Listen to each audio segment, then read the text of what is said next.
a steel Rolex Submariner, arguably one of the most aspired diver sports watches to own, a grail watch.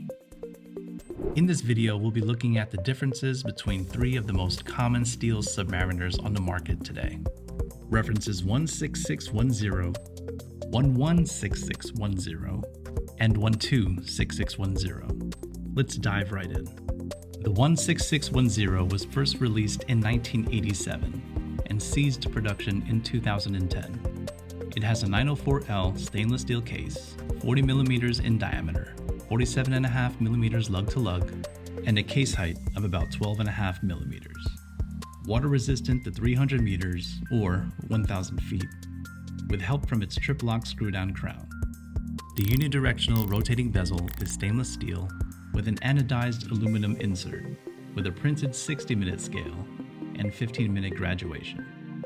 On the dial are 18-karat white gold hour indicators and hands with green superluminova for low-light conditions, and a sapphire crystal with a cyclops lens over the date register at 3 o'clock. It's powered by the Rolex Calibre 3135 automatic movement with a Cerachrom hairspring and a 48-hour power reserve. The Oyster bracelet features solid end links and hollow center links. 19.5 millimeters at its widest, tapering down to 15.5 millimeters.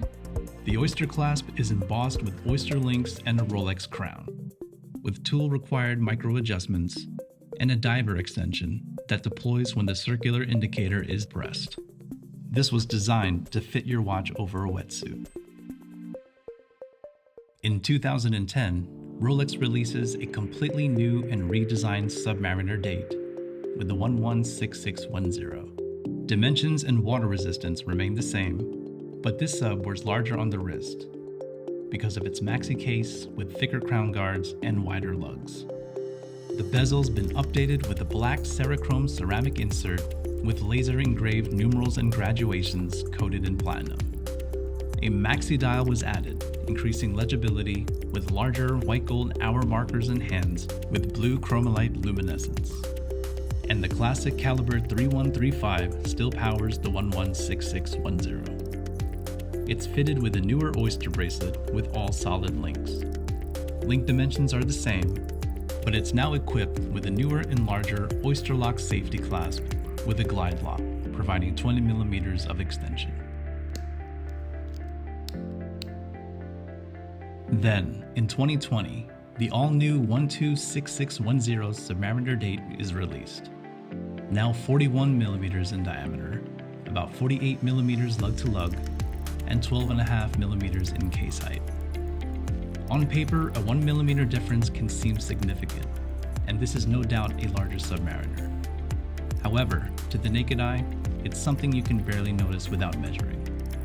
What helps keep its proportions are the reprofiled crown guards and slimmer, more elegant lugs. That also gives it a smoother transition from lug to Oyster bracelet, which is now larger, tapering from 20.5 millimeters to 16.5 millimeters. The Oyster clasp is now a 0.5 millimeter thicker than the previous and still features the glide lock extension. On the dial, the minute and seconds hands appear to be longer, and a crown has been added between Swiss and Made at the 6 o'clock position. And powering the 126610 is the new and improved Calibre 3235 automatic movement, featuring the new Rolex patents and a power reserve of 70 hours. The Rolex Submariner is one of the most iconic and coveted timepieces ever made. From generation to generation, it's retained all of its hallmarks that makes it an icon.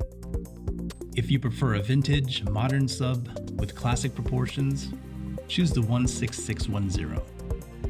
If you'd like a sub up to date with modern day standards, go with the 116610 or 126610. Whichever one you choose, it's a wear anywhere, anytime watch that you will no doubt enjoy for many years to come.